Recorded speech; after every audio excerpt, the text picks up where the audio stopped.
সম্মানিত বিহার দর্শক ও শ্রোতাবৃন্দ, আমরা 51 নম্বর ভিডিওতে আলোচনা করব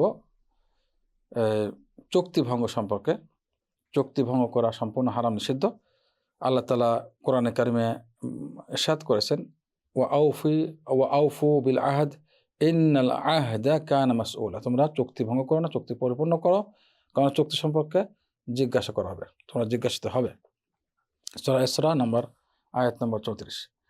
মহানবী সাল্লাল্লাহু আলাইহি ওয়াসাল্লাম বিশুদ্ধ হাদিসে বলেন, যেটা আমর ইবনে আস রাদিয়াল্লাহু তাআলা আনহুর হাদিস, আব্দুল্লাহ ইবনে আমর ইবনে আস, মহানবী সাল্লাল্লাহু আলাইহি ওয়াসাল্লাম বলেন যে 4টে দোষ যদি করে ব্যক্তির মধ্যে থাকে, সে খালেস পিওর মুনাফিক হয়ে যাবে। 4টে দোষ কি? 1 নম্বর, যদি একটা দোষও থাকলে সে মুনাফিকের একটা লক্ষণ তার মধ্যে থাকবে। সেগুলো কি?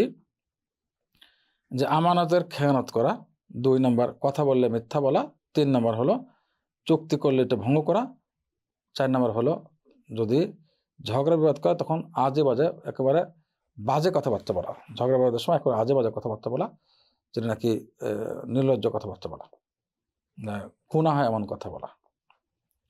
আসসালামু আলাইকুম ওয়া রাহমাতুল্লাহি ওয়া বারাকাতুহু।